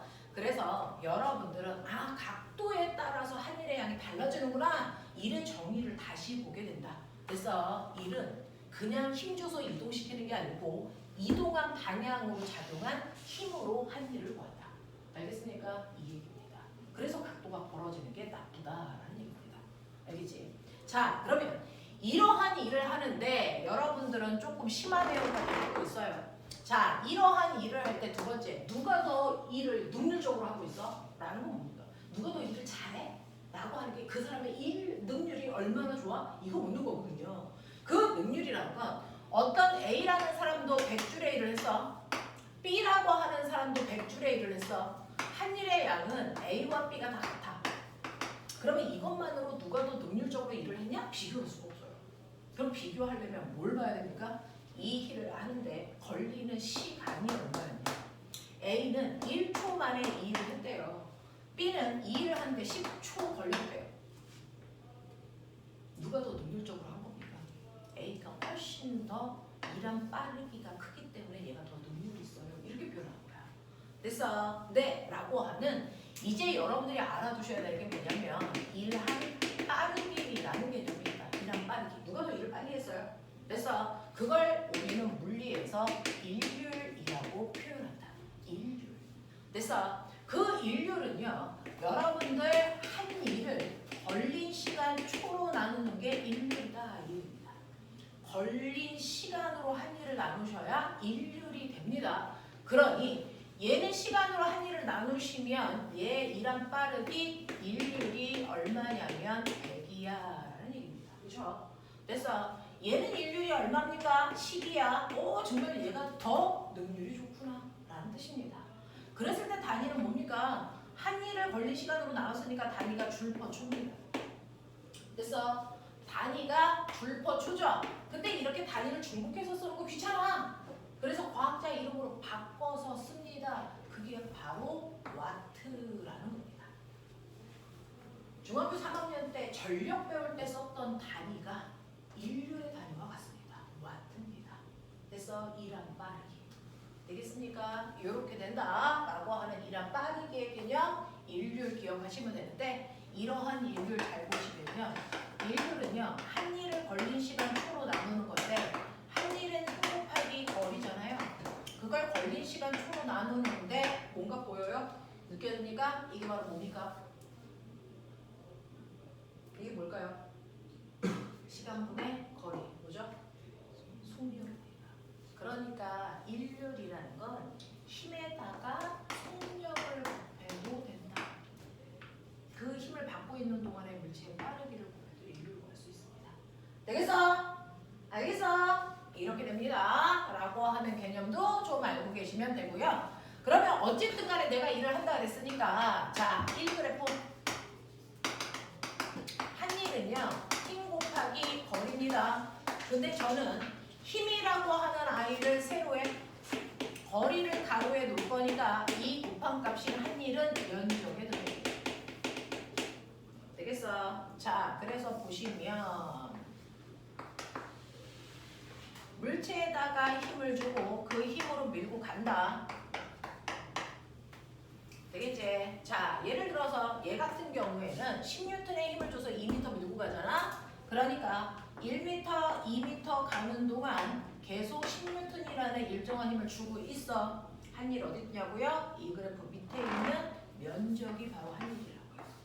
됐어? 이게 바로 한 일인데 만약에 힘을 줄 때요. 이렇게 일정한 힘을 주는 게 아니고 2m까지 가는 동안 제가 힘을 점점 크게 줘서 2m 왔을 때가 10N이라고 치자.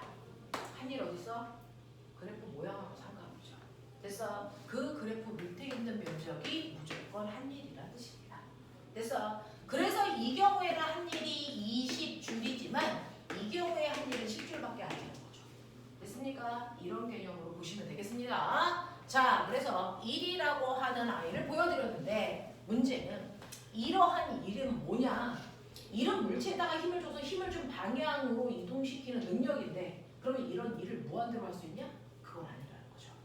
내가 일을 할 때요. 무한대 일을 할 수 있는 게 아니고 사실은 사람도 모든 도구도 일할 수 있는 능력이라는 게 한정되어 있어서 그 능력만큼만 일할 수 있죠.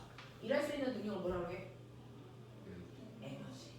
그래서 네가 가지고 있는 에너지만큼만 일할 수 있어요. 이런 얘기입니다. 그래서 에너지의 정체는 일할 수 있는 능력입니다. 됐어? 그러면 이러한 일할 수 있는 능력인 에너지를 제가 가지고 있는데 제가 처음에 가지고 있는 저의 에너지가 얼마냐면 100이라고 치자. 됐어? 네, 제가 처음 에너지가 100이었는데 이 일할 수 있는 능력이 100이 있었는데 저는 일을 그래서 했죠. 얼마? 40 했다고 치자. 그러면 일을 한 후에 저의 나중 에너지 얼마게요? 얼마게요? 60. 네.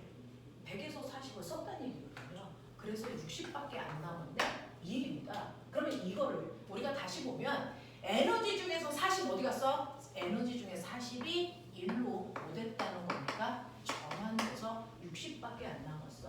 이 뜻입니다. 되겠어? 자, 이걸 예쁘게 수식으로 쓰면 100-40이 60 됐어요. 에너지를 줄이는 일을 했다는 얘기죠. 되겠어? 에너지를 감소시키는 일이 존재한다는 얘기입니다. 자, 그러면 이제 저의 처음 에너지 60이네요. 근데 이번에는 일을 한 게 아니고 일을 받았습니다. 얼마만큼 받았냐면 20만큼의 일을 받았다고 치자. 저의 나중 에너지 얼마일까요? 80입니다. 그러면 거꾸로 생각해 보면 됐어? 이 20이라는 일이 에너지로 바뀌어서 에너지를 증가시켰다는 겁니다. 그래서 이걸 수식으로 바꾸면 60 더하기 20이 80이잖아요. 에너지를 증가시키는 일도 존재한다는 겁니다. 되겠어? 네. 그리고 나서 저의 처음 에너지가 80인데요. 시간이 지나도 100년이 지나든 1000년이 지나도 한 일도 받은 일도 없어. 저의 나중에 에너지 얼마일까요? 그대로 80입니다. 그럼 이건 뭡니까? 에너지는요. 시간이 지난다고 해서 없어지는 게 아니라는 거죠. 반드시 일을 한 만큼만 줄고 일을 받은 만큼만 늘어난다는 얘기입니다. 되겠어? 그래서 이러한 에너지와 일은 지네들끼리만 저만 다른 거에 영향을 안 받아요. 됐어? 그러면서 여러분들 보셔야 되는 거. 선생님 에너지가 처음에 100이었는데요. 에너지가 60 됐어요. 이거 무슨 말입니까? 에너지가 100이었는데 60 됐다는 얘기는 일을 했다라는 표현이죠. 얼마? 40. 됐어? 에너지가 60인데 80 됐어요. 이거 무슨 말입니까? 중간에 누가 안 가르쳐줘도 얘는 에너지를 20만큼 늘릴 수 있는 일 받았네 라는 뜻입니다. 알겠어? 에너지가 변화가 없어요. 그럼 이게 무슨 뜻입니까? 중간에 일을 하지도 받지도 않았다라는 얘기로요. 여러분들 일과 에너지를 다시 정리. 일은요 에너지 변화예요. 일은 에너지 변화랍니다. 에너지가 변했다는 건 반드시 일을 받거나 했다는 얘기고요. 그래서 일을 했다는 얘기는 그만큼 그 물체의 에너지가 바뀌고 있다는 뜻입니다. 그래서 일은 에너지를 변화시키고 있습니다. 됐어. 그러면 에너지를 증가시키는 일은 뭐고 감소시키는 일은 뭡니까? 라고 하면 여기 보이시죠? 일의 종류가 있어요. 에너지를 증가시키는 일, 에너지를 감소시키는 일. 이게 일의 종류입니다. 되겠어? 자, 그 중에서 어떤 물체가 있는데 바닥에 2kg짜리 물체가 이렇게 있어. 오른쪽으로 10N의 힘을 줘서 얘를 2m 밀고 갈 거야. 됐어? 네, 아까랑 똑같아요. 근데 내가 이 물체를 잡아당길 때 내 힘만 받을까? 아니요. 물체와 바닥 사이의 운동을 방해하는 무슨 힘? 마찰력이 됐어. 4N만큼 작용하고 있다고 칠게요. 그럼 마찰력만 받을까? 아니요. 지구가 잡아당기는 뭐도 받겠습니까? 중력도 받겠죠. 중력만 받을까? 아니요. 지구가 물체를 잡아당기면 물체는 내려가려고 땅바닥을 누르겠죠. 그럼 그거의 반작용. 땅바닥이 물체를 밀어 올리는 힘도 받죠. 멋진 말. 수직 강력도 받죠. 그거 20N. 이런 것들을 받고 있는 거예요. 됐어? 자, 그랬을 때 첫 번째 일이요. 사람이 준 힘이 한 일이 얼마냐? 마찰이 한 일이 얼마냐? 중력이 한 일이 얼마냐? 알타임이 한 일이 얼마냐? 이런 식으로요. 하나의 물체가 움직이는데 그냥 한 일이 얼마야? 그럼 답할 수가 없어요. 왜? 한 물체에 하나의 힘만 작용하지 않거든요. 그 중에서 어떤 힘이 한 일을 물어보느냐에 따라서 답이 다양하게 바뀐다. 됐어? 그러니까 그냥 한 일을 구하려고 하지 말고 누가 한 일을 물어봤는지를 정확하게 따지고 풀어야 된다. 알겠어? 그 중에서 사람이 준 힘이 한 일은요. 우리가 아까 배운 것처럼 10 곱하기 2였기 때문에 사람이 한 일은 20줄이에요. 이렇게 했어. 맞아? 네. 마찰이 한 일은 불러. 얼마? 얼마? 얼마? 4 곱하기 2 해서 얼마? 8 이렇게 하면 틀린다. 틀려요. 왜요? 얘는 마이너스 4N의 힘으로 2m 이동했기 때문에 마이너스 8줄의 일을 했어요. 이렇게 써야 돼요. 얘는 마이너스 안 붙어요? 얘는 플러스야, 이 새끼야. 됐어? 그래서 플러스 20이야. 뭔 차이일까? 방향입니다. 방향이 어느 쪽이면? 오른쪽? 아니요. 여기서 플러스 방향과 마이너스 방향은요. 사실은 일과 에너지는 벡터가 아니고 스칼라라서 방향을 무시합니다. 그럼에도 불구하고 플러스와 마이너스 방향을 표현하는 게 아니고요. 어떤 특정한 행위를 표현하는 기호인데 그 중에서 이 플러스는 오른쪽 왼쪽이 아니고요. 물체가 가는 방향과 같은 방향으로 작용한 힘을 플러스의 힘이라고 한다. 그래서 물체의 운동 방향과 같은 방향으로 작용한 힘을 플러스의 힘이라고 하고요. 그 힘이 한 일이 에너지를 증가시키는 일을 만들어요. 라는 뜻입니다. 그래서 자, 마찰력은요. 물체의 운동 방향과 반대 방향으로 작용한 힘이라는 뜻이지 왼쪽으로 작용한 힘이라는 뜻이 아닙니다. 됐어? 자, 운동 방향과 반대 방향으로 작용하는 힘은요. 반드시 에너지를 감소시키는 일을 해줘요. 이 뜻입니다. 되겠어? 네. 자, 그럼 중력이 한 일 얼마래요? 얼마? 중력이 아니에요. 얼마입니까? 얼마입니까? 얼마입니까? 0. 왜요? 힘의 방향과 이동 방향이 몇 도냐? 90도이기 때문에 물체가 운동한 방향으로 작용한 힘이 존재하지 않습니다. 그래서 중력의 한일은 0입니다. 되겠어? 알자임이 한일. 알자임 얼마? 알자임 얼마? 힘 알자임은요. 수평은 수평끼리만 계산, 수직은 수직끼리만 계산이에요. 그래서 수직 방향의 알자임 얼마입니까? 얼마입니까? 0입니다. 됐죠? 네, 수평 방향 알자임 얼마입니까? 6입니다. 오른쪽 방향으로 6N의 힘이 알자임으로 작용합니다. 알겠어? 자, 그 오른쪽 방향 물체가 운동하는 방향과 같은 방향이니까 플러스 6N의 힘이고요. 2m 밀고 갔기 때문에 알자임의 한일은 플러스 12J입니다. 알겠어? 라고 하는 알자임의 한일은 굳이 구하지 않아도 여기 있는 모든 한일을 다 더하셔도 같은 값이 나와요. 됐어요? 이 얘기인데, 자, 이때 보시면요. 제가 궁금한 게 있는데 이렇게 다양한 힘이 작용해서 여기 있던 물체가 여기까지 갔죠? 가는 동안 얘는 에너지를 증가시키는 일도 받았고요. 에너지를 감소시키는 일도 받았습니다. 그럼 결국은 여기서 여기까지 오는 동안 얘는 에너지가 늘었니 줄었니? 나 그게 궁금한 거죠. 이렇게 다양한 일을 한꺼번에 받았을 때 결론적으로 여기에 왔을 때 얘는 에너지가 늘었어 줄었어? 얼마? 이게 궁금한 거예요. 뭘 보면 알까요? 그렇죠. 알자임이야. 됐어?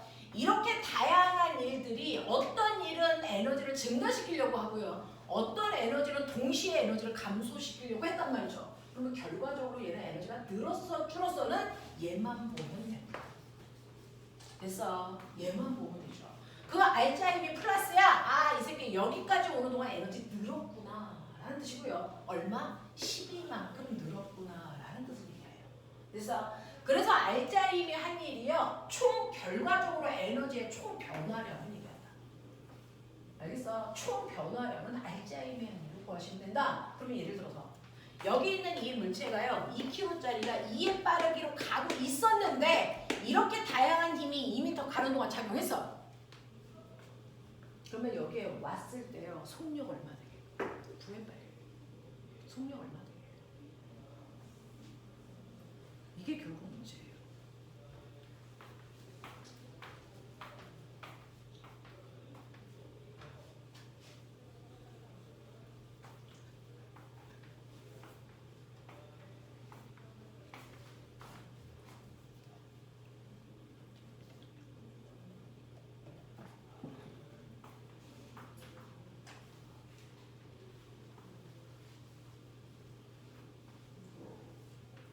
해요. 실제로요. 이는요. 에너지의 변화인데요. 여기서 여기로 오면서 얘는 무슨 에너지가 증가할까요? 운동 에너지만 증가해요. 위치 에너지 증가하지 않았어요. 그렇죠? 그러니 운동 에너지가 결과적으로 변했을 텐데 얼마만큼? 처음보다 12줄만큼 늘어났어요. 알겠어? 네. 그러면 처음 운동 에너지가 얼마인데? 처음 가지고 있는 운동 에너지가 얼마인데? 2분의 1 곱하기 2 곱하기 속력의 제곱 기억나니? 네. 4줄만큼의 운동 에너지 있었지. 됐어? 근데 얘가 가고 있는 동안 에너지를 12만큼 증가시키는 일을 받았어. 그러면 얘 나중에 에너지 얼마 되니? 라고 하면 당연히 16 되겠죠? 그랬을 때 속력이 얼마니? 라고 물어봤으니 2분의 1 곱하기 2 곱하기 V 제곱이니까 V는 얼마니? 4예요.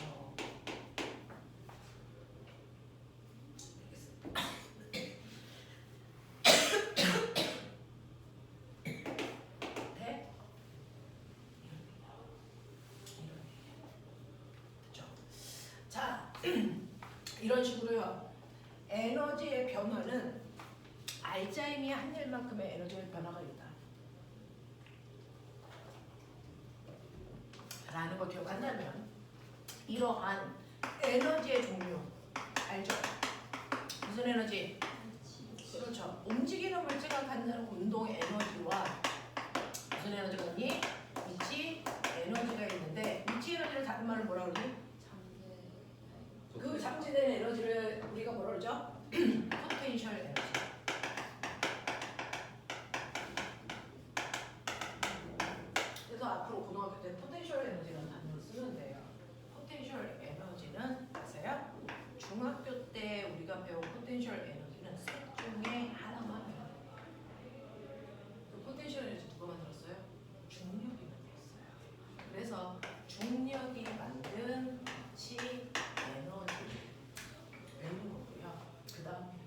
용수철도 만들어요.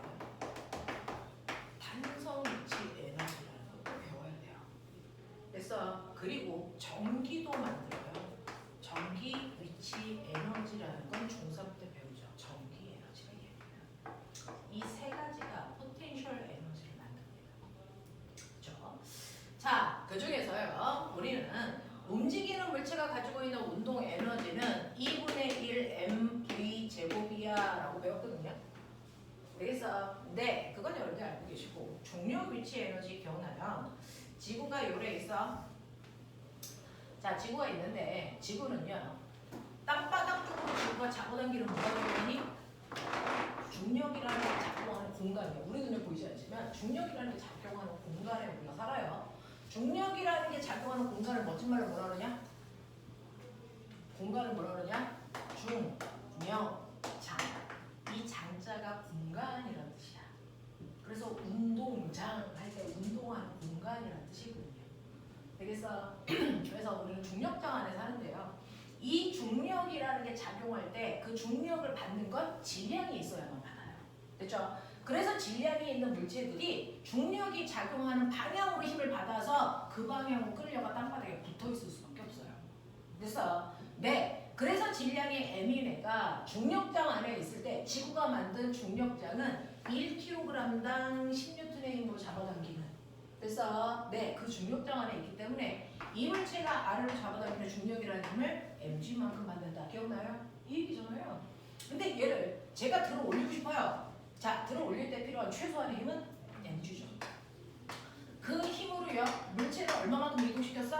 h만큼 이동시켰어. 그러면 내가 준 힘에다가 이동한 거리를 곱하면 한 일이 나온다며, h. 되겠습니까? 그래서 물체가 여기까지 올라왔어요. 그러면 이 물체가 중력이 한 일을 받았잖아요. 자, 이를 받은 만큼 뭐가 생깁니까? 에너지가 생기죠. 그때 생긴 에너지가 바로 뭡니까? 중력 위치 에너지입니다. 됐어? 네. 그래서 여러분들이 알고 있는 것처럼 중력 때문에 생기는 위치 에너지를 구하는 식이 그래서 중력이 한 일을 구하는 식이랑 같을 수 있겠죠. 이해돼? 그래서 위치 에너지 구하는 식. 알겠죠? 네. 그러면 용수철이 갖는 탄성 포텐셜 에너지는요? 라고 하는데 꼬맹아, 용수철이 이렇게 있으면 제가 말씀을 드렸었는지 우리 반에서 기억이 안 나는데 용수철이 이렇게 있는데요.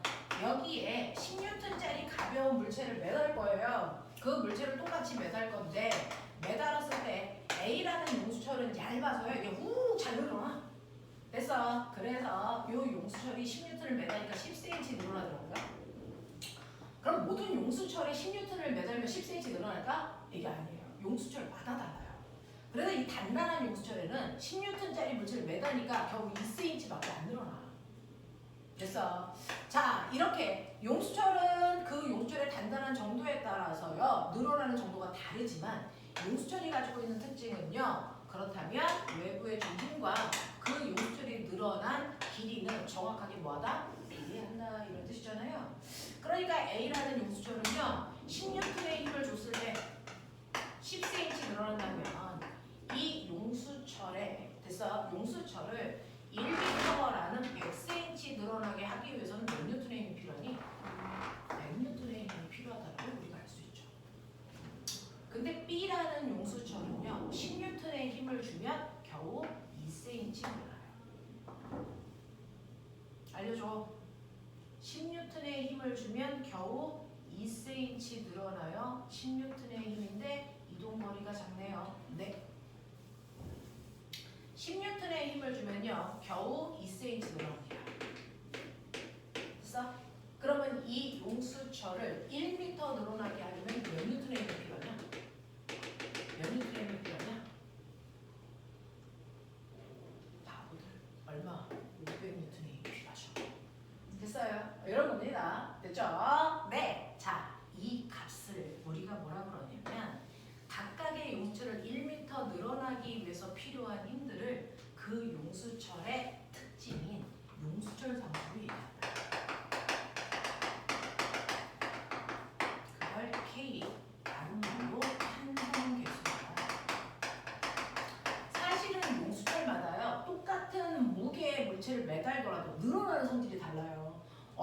용수철은 잘 늘어나고요. 어떤 용수철은 잘 안 늘어나요.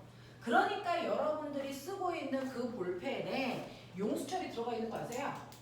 네, 그러면 이 볼펜에는 잘 늘어나는 용수를 넣어야 되니 잘 안 늘어나는 용수를 넣어야 되니? 그나마 잘 늘어나는 용수를 넣어야 힘이 좋게 들 거 아니야. 여기다가 잘 안 늘어나는 그런 용수를 넣으면 쓸 수 없는 볼펜을 만든 거잖아. 근데 반대로 자동차에 의자 밑에 용수철 있는 거 알아? 그럼 거기에 이렇게 잘 늘어나는 용수를 집어넣으면 아빠가 달릴 때 똥꼬가 바닥에 흘려. 이런 얘기야. 그러니까 뭔가 용도에 따라서 내가 필요한 용수철을 써야 된단 말이죠. 그러니까 그 용수철의 특성을 사람들한테 나 잘 늘어나, 난 안 늘어나 이러고 보여줘야 돼. 그걸 나타낸 게 용수철 상수라는 거야. 그래서 그 중에서요 용수철 상수 A는요, A는 10N의 물체를 매다니까 겨우 10cm 늘어나잖아. 그러면 이 용수철 1m인 100cm 늘어나는 게 얼마 힘이 필요해? 6N의 힘이 필요해. 그러니까 이거를 이 용수철의 용수철 상수로 잡겠다. 그래서 용수철 A의 용수철 상수는요 1m 늘어나는데 100N의 힘이 필요한 용수철이야 이 뜻입니다. 이해돼요? 용수철 B는요, 용수철 B는 똑같이 10N의 힘을 줬는데 겨우 2cm 늘어났어. 그러니까 얘 1m라는 100cm 늘어나는데 늘어난 길이가 50배면 힘도 50배만큼 필요해요. 왜? 빌리니까. 그래서 얘는 500N의 힘이 필요하니까 용수철 B의 용수철 상수는 얼마냐면 500Nm라고 쓰겠다는 얘기야. 됐어? 네, 근데 이러한 용수철 상수를 알면요 우리가 앞으로는요 여기에 몇 뉴턴을 매달하는지 몰라. 용수철 상수가 100인 용수철에 어떤 이름물을 아이를 매달았는데 10cm 늘어나. 이거 몇 뉴턴이게? 이거 거꾸로 할 수 있어. 어떻게? F는 KX로 계산하면 돼. 이 용수철의 용수철 상수는 100N/m짜리야. 근데 이름물을 어떤 애를 매달았더니 10cm 늘어났어. 상식. 용수철 상수값이 미터로 나왔으니까 이 늘어난 길이도 미터로 써야 돼요. 10cm니까 0.1m. 됐어요? 계산해보세요. 이 용수철에 작용한 힘이 얼마나 되겠습니까? 10N의 힘을 주고 있는 물체가 매달렸구나. 이 얘기입니다. 됐어? B도요. B의 용수철 상수가 얼마냐면 500이고요. 여기에 어떤 물체를 매달았더니 늘어난 길이가 2cm라는 0.02m 늘어났어. 그러니까 여기에 매달리는 게 얼마라고요? 10N이요. 나오죠. 됐어? 그래서 앞으로 용수철에 작용하는 힘의 탄성력은 F는 KX라는 걸로 계산하면 나오는 것이다. 그래서 네, 용수철에 작용하는 탄성력은 F는 KX로 계산하세요. 그래서 자 그러면 이 용수철에 작용하는 힘이라는 탄성력을요 우리는 F는 KX로 계산할 수 있는 힘이고요. 자, 그 힘에 따라 늘어난 길이가 비례한다. 그래서 머리 있는 척해. 이 그래프의 기울기가 뭐겠냐? 네. 그래프의 기울기는 무조건 X축분의 Y축 값이 숨어있다랬죠. 그러니까 X축분의 Y축이니까 계산해 보시면 용수철 상수. 됐어? 그래서 아까 그래프 A는 이렇게 그려졌었죠. 그래프 B의 용수철이 훨씬 더 크니까 얘가 위로 올라갔죠. 알겠어요? 이런 얘기야. 자, 그러면 이 그래프의 면적은 뭘까요? 요거만 하고 가세요. 요 그래프 밑에 있는 면적은 뭘까요?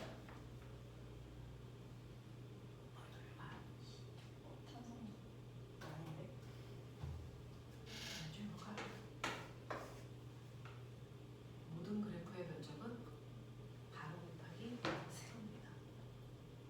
됐어? 뭘까요? 1 곱하기 1가 한 일입니다. 그러면 용수철을 잡아당기는 동안 물체가 해준 일, 그러면 그 일을 용수철은 받으면 뭐가 생기겠니? 용수철에 포텐셜 에너지가 생기는 겁니다. 그래서 이 그래프가 용수철한테 사람이 해준 일이자, 그래서 용수철이 갖고 있는 용수철의 탄성 에너지의 크기가 이 그래프의 면적입니다. 신기해. 자, 그럼 이 그래프 면적 구하는 식을 네가 만들어. 뭐겠냐? 불러. 2분의 1.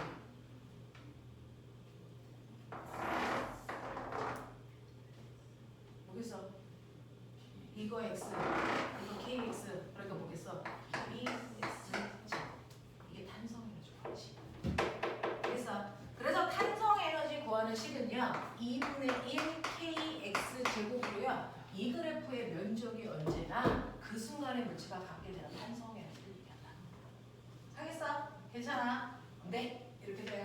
자, 그래서 여기까지의 내용만으로요. 여러분들이 풀 수 있을 거예요. 그래서 1과 에너지까지 문제 풀어 오시면 되겠습니다. 됐죠? 네! 고생하셨습니다. 삼각으로 내려가서 명강량으로 가구선을 쓰면 되죠.